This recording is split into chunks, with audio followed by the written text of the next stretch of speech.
Time to take a look at what's been grabbing headlines here in France with Florence. Good morning, Florence. Hi, Thomas.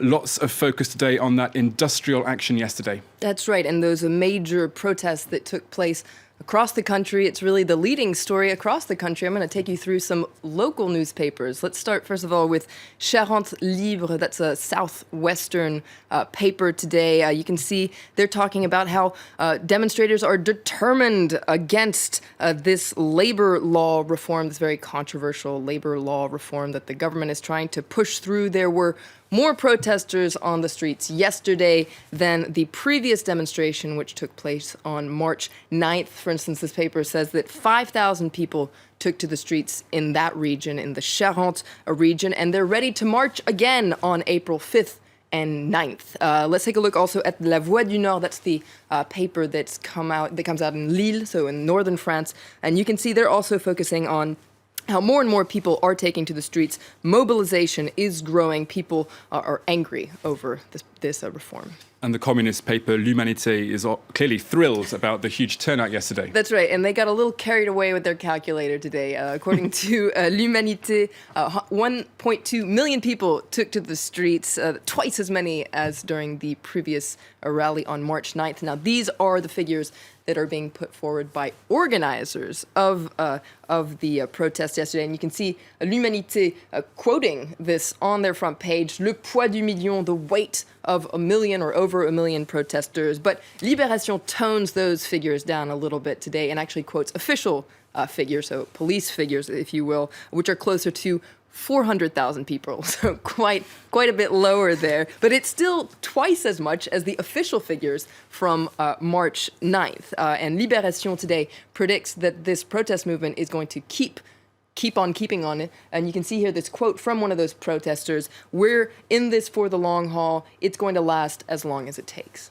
And many papers are asking the question, will the government back down in the force of this huge protest movement? That's right. Will this labor reform suffer the same fate as the post-attack constitutional reform that was scrapped this week? That's what Le Figaro wonders in its editorial today. Now, the government says it's just a communication problem. If we could just explain things, people would understand. But Le Figaro says the government's wrong. The problem is that the president has been lying to people ever since he was elected 4 years ago. And so essentially, he's just reaping what he's sowed.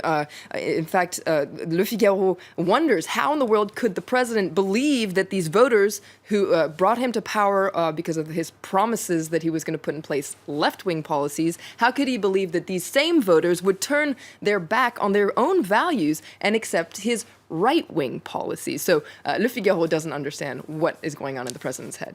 Okay, Florence, let's talk about FrancoisHollande. He has his eye on the next presidential election in 2017, just months away. That's right, and Le Parisien is quite stunned that he still believes that he has a chance in this election. You can see on the front page of Aujourd'hui en France, Le Parisien, and yet he still believes in it. Hollande continues to think that he can be re-elected in 2017, even though he's facing hostility across the board, including within his own party, and including within the Élysée Palace, according to Aujourd'hui en France.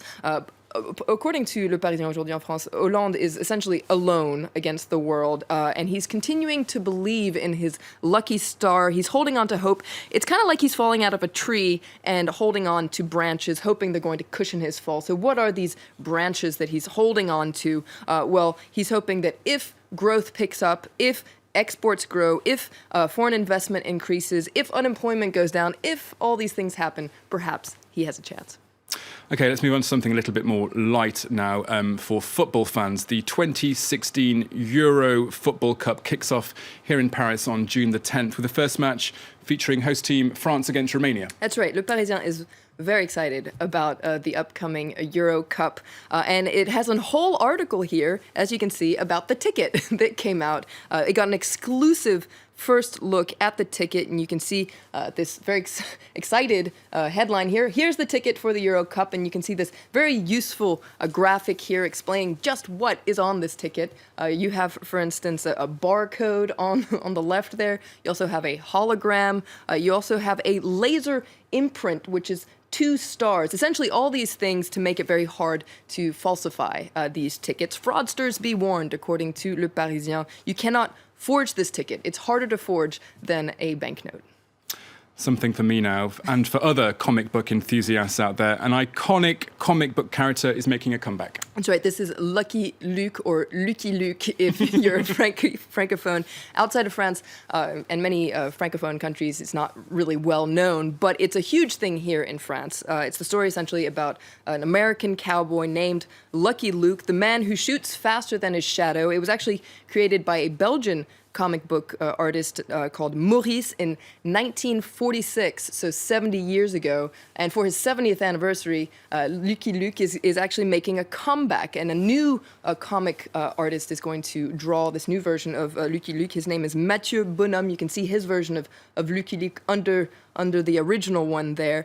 He says that it's a childhood dream come true to draw Lucky Luke. He used to dress up as Lucky Luke when he was little, and he had carte blanche to do whatever he wanted with this new version of Lucky Luke, except for one thing: no smoking, because the Lonesome Cowboy stopped smoking in 1983. I have to say I prefer Tintin and Asterix. I don't know about you. But Well, I liked Lucky Luke, especially I loved his horse, Jolly Jumper, which is a very mean horse, actually. great name as well. Great name. Thank you very much, Florence, for that spin through the French press this morning.